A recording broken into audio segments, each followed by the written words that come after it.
Assalamualaikum warahmatullahi wabarakatuh. Di sini kami akan mempresentasikan sebuah materi yang berjudul Pesan Audiens dan Saluran Komunikasi pada kuliah Komunikasi Bisnis yang dianut oleh Bapak Insinyur Jawahir.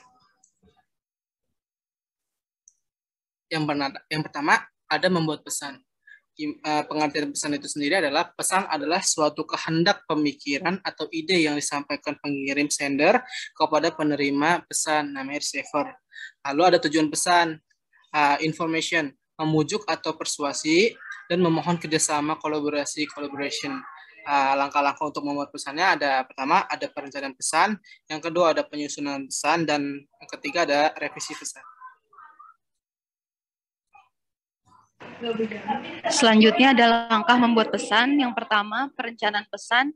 Dalam tahapan perencanaan pesan ditentukan hal-hal yang mendasar dari suatu pesan yang akan dikomunikasikan secara rinci. Tahap perencanaan tersebut meliputi yang pertama, penentuan tujuan, analisis audiens, penentuan ide pokok, pemilihan saluran dan media.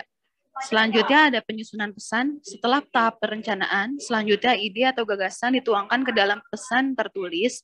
Pengorganisasian dan penyusunan dokumentasi dimulai dari penyusunan kata-kata, kalimat, paragraf, serta memilih ilustrasi yang akan digunakan untuk mendukung ide atau gagasan. Tahapan itu meliputi dua kegiatan, yaitu mengorganisasikan pesan dan juga memformulasikan pesan. Yang terakhir ada revisi pesan. Revisi pesan yang telah disusun dikaji ulang untuk memastikan apakah ide atau gagasan yang diungkapkan sudah memadai. Pemeriksaan lebih detail juga dilakukan atas format penulisan, tanda baca, dan tata bahasa. Berbagai kegiatan pada tahap revisi pesan adalah menyunting pesan, menulis ulang, memproduksi pesan, dan juga mencetak pesan.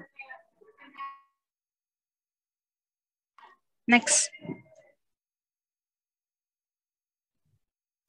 Selanjutnya ada menganalisis audiens. Pengertian analisis audiens yaitu sebuah kegiatan yang dilakukan untuk memahami kepentingan, nilai, dan tujuan dari orang lain yang ingin Anda pengaruhi untuk melakukan sesuatu. Analisis audiens merupakan sebuah hal yang penting dalam ilmu manajemen atau wirausaha. Langkah menganalisis audiens yaitu mengembangkan profil audiens, mengenali penerima primer, menetapkan jumlah dan komposisi audiens, mengukur tingkat pemahaman audiens, proyeksi pengharapan dan preferensi audiens, memenuhi kebutuhan informasi audiens, dan yang terakhir memuaskan kebutuhan emosional yang paling menarik bagi audiens. Next. Jadi singkatnya dari tahapan analisis tersebut dapat diringkas sebagai berikut, yakni dengan mengembangkan profil audiens dan menganalisa pemuasan konsumen, komunikator mengantisipasi reaksi audiens, memperkirakan jumlah, mengetahui hubungan komunikator dengan audiens apakah kenal atau tidak. Untuk pemuasan audiens, komunikator perlu mengetahui kebutuhan informasi audiens. Pemuasan juga bisa dilakukan dengan motivasional dengan pendekatan argumentasi, rasional, dan emosi audiens. Pemuasan emosional digunakan untuk mengubah perilaku audiens saat tidak cenderungan sikap audiens yang tidak mau berubah.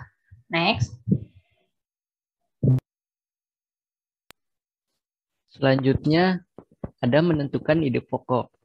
Yang pertama brainstorming, yaitu dengan membiarkan pikiran mencari berbagai kemungkinan ide pokok secara leluasa, sehingga ide yang muncul akan orisinal dan baru. Yang kedua ada petunjuk atasan. Dalam organisasi yang menganut sistem senioritas, para pelaksana cenderung meminta petunjuk atasan dalam menentukan ide pokok. Yang terakhir, dengan ide pokok yang berulang dan relatif sama, setelah ide pokok ditentukan, selanjutnya kita perlu memperhatikan batasan informasi pesan bisnis yang akan disampaikan. Bagaimanapun, ide pokok yang akan dimunculkan, satu hal yang paling penting adalah mengaitkan ide tersebut dengan hasil dari analisis audiens di atas.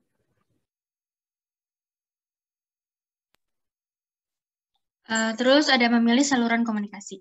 Salah satu kunci komunikasi yang efektif adalah memilih saluran yang tepat untuk menyampaikan pesan. Channel adalah media di mana pesan komunikasi dibawa dari pengirim ke penerima. Seseorang pemimpin dapat mendiskusikan masalah secara langsung, menggunakan telepon, menulis memo atau surat, menggunakan email, mengirim pesan teks, memposting pesan di blog atau halaman web, atau meletakkan item di buletin tergantung pada sifat pesanannya.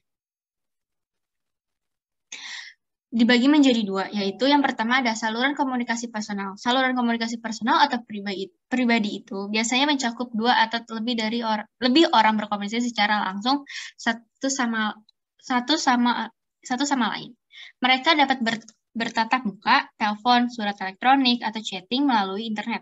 Saluran ini memungkinkan komunikasi pribadi dan mendapatkan umpan yang balik. Yang kedua, saluran komunikasi personal. Saluran komunikasi personal atau non-pribadi. Saluran komunikasi jenis ini melakukan penyampaian pesan tanpa melakukan kontak atau interaksi pribadi. Proses komunikasi ini melalui media seperti koran, majalah, website, atau acara yang dirancang sedemikian rupa untuk mengkomunikasikan sebuah produk.